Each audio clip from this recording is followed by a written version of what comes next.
I am taking absolute challenge. তিনি এটা প্রমাণ করতে পারলে আমি তাকে একটা মেডেল দিব পার্সোনালি।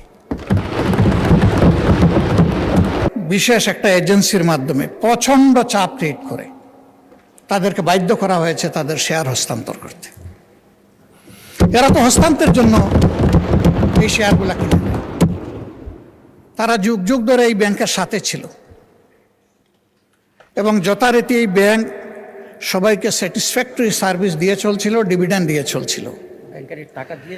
একটা মাত্র ব্যাংক, যে ব্যাংক তারল্য সংকটে অন্য ব্যাংকেও হেল্প করত, এইভাবে ব্যাংকটা ডাকাতি করে আজকে এটাকে একদম দেউলিয়া করা হয়েছে। এটা করেছে ফ্যাসিস্ট সরকার। উনি কর্মচারীদের নিয়োগের ব্যাপারে কথা বলেছেন। 10,000 কর্মচারীকে নিয়োগ দেওয়া হয়েছে, সামান্য কোনো নিয়ম নীতি মানা হয়নি,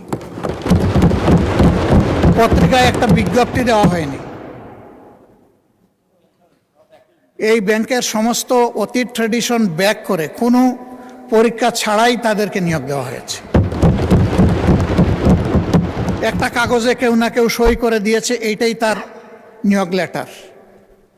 মাননীয় বিরোধী দলের নেতা, আপনি ভালোই বলছেন, কিছু কিছুটা অস্পষ্টতা আমার কাছে মনে হয় যে তিনি বলতে কাকে আপনি মিন করছেন, আর যেই আমলে এভাবে নিয়োগে বৈষম্য করা হয়েছে, অবৈধভাবে নিয়োগ দেওয়া হয়েছে, সেটা কি ফ্যাসিস্ট আমলে নাকি ইন্টারিম সরকারের আমলে? এটা ক্লিয়ার করে বললে সবাই উপকৃত হবে। জি জি, এটা ফ্যাসিস্ট আমলে, কিন্তু সালাউদ্দিন সাহেব একটা অংশ এনেছেন আর একটা অংশ আনেন নাই।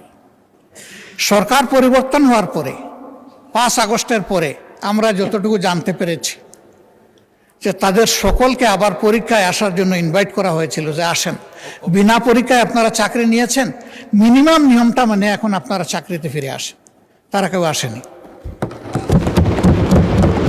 কেন তারা আসলো না? এরপরে এই ব্যাংকটা 1983 সালের নভেম্বরে 3টা শাখা দিয়ে বাংলাদেশে তার কার্যক্রম শুরু করে। ঢাকার লোকাল ব্রাঞ্চ মতিঝিলে, আগ্রাবাদ, চিটাগাং, সিলেট, তালতলা। পর্যায়ক্রমে তাদের সততা, দক্ষতা, আমানতদারি এবং গ্রাহকদের প্রতি তাদের সেবার মান, এগুলার কারণে অনন্য উচ্চতায় এই ব্যাংকটা চলে যায়। তিনি যে সমস্ত অভিযোগ আনলেন, যে কোনো একটা দলের দিকে ইঙ্গিত করে, একেবারে নাম বলে দিলেই পারতেন জামাতে ইসলামী। তিনি বলছেন যে মাঝে মাঝে নেকাব খুলা ভালো, এটাও খুলে দিতেন। এখানে নেকাব রাখলেন কেন উনি? যে এখান থেকে 700 টাকার একটা কি জানি 700 কোটি টাকার লোন কে নিয়েছে, এইটা কোনো একটা দলের নির্বাচনী ফান্ডিং করা হয়েছে। আমি এটা পরিষ্কার জানতে চাই, উনি জামাতকে এটার দ্বারা মিন করেছেন কিনা। যদি উনি মিন করে থাকেন, I am taking absolute challenge.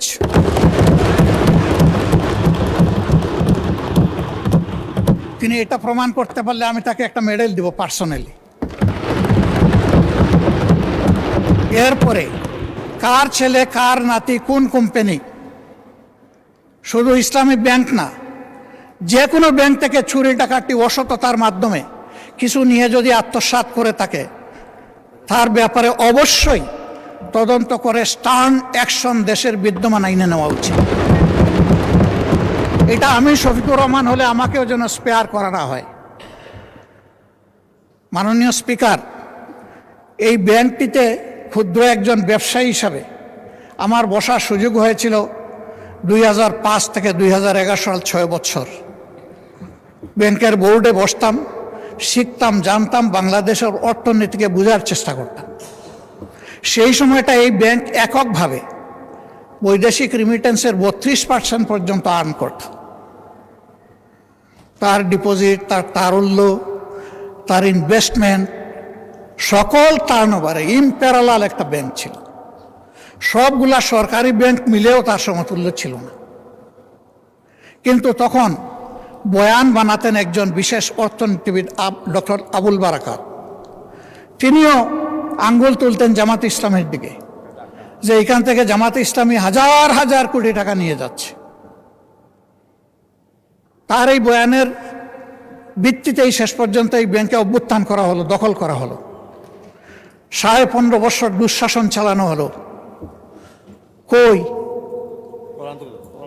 প্রমাণ কোথায়? 15.5 বছর তো কম না। এখনো আবার একই তালে যদি কথা বলা হয়, আমি বলবো আমরা কি আবার সেকেন্ড আবুল বারাকাত হতে যাচ্ছি? আন্দাজ অনুমানের ভিত্তিতে কোন মহিলার কোন কোটেশন সংসদের মতো একটা প্রেস্টিজিয়াস জায়গায়, এগুলো আসলে আমরা আশা করি না। ওই মহিলাকে সংসদে হাজির করা হোক, যদি কোনো প্রভিশন থাকে সংসদে গণশুনানিও হোক, অসুবিধা নাই। আরডিএস প্রকল্প কোনো দলের নয়, কোনো ধর্মেরও নয়। আমি নিজে বোর্ডে ছিলাম, আমি জানি এখানে বিভিন্ন ধর্মের মানুষ এখান থেকে বেনিফিশিয়ারি। এখানে দল ধর্ম দেখা হয় না, এখানে টার্গেট গ্রুপকে প্রাধান্য দেওয়া হয়। উনি কত 11,000 কোটি টাকার একটা রেফারেন্স দিয়েছেন। কে নিয়েছে এটা? আমি, আমার সহকর্মীরা? যদি এরকম হয়, দলের ফান্ডে যদি 1 টাকাও আসে, আমি বলবো সার্চ লাইট দিয়ে এটা তালাশ করে আমাদের বিরুদ্ধে যেন অভিযোগ। আমি এই ব্যাংকের একজন মালিক, আমার 10 টাকা মূল্যের একটা শেয়ার আছে। আমি আমার এই শেয়ারের দাবি কখনো ছেড়ে দেব না। আমার এই 10 টাকা মূল্যের শেয়ারের পক্ষে আমি আমার রাইট ধরে রাখার জন্য, এস্টাবলিশ করার জন্য যা করা দরকার তাই আমাকে করতে হবে। আমি তার রাজনৈতিক পরিচয় করব না, আমি করব এই ব্যাংকের একজন গ্রাহক হিসাবে, একজন মালিক হিসাবে। এইভাবে রাজনৈতিক পরিচয় থাকা কোনো দোষের বিষয় নয়। আর এই ব্যাংকের গ্রাহক শুধু জামাতে ইসলামের মানুষরাই নয়, এই ব্যাংকের গ্রাহক বিএনপির বহু লোক আছেন, আমার পরিচিত অনেক লোক আছে, অন্যান্য দলের আছে, অন্যান্য ধর্মের আছে। এটা সকলের ব্যাংক, এই ব্যাংক একক কারণ না।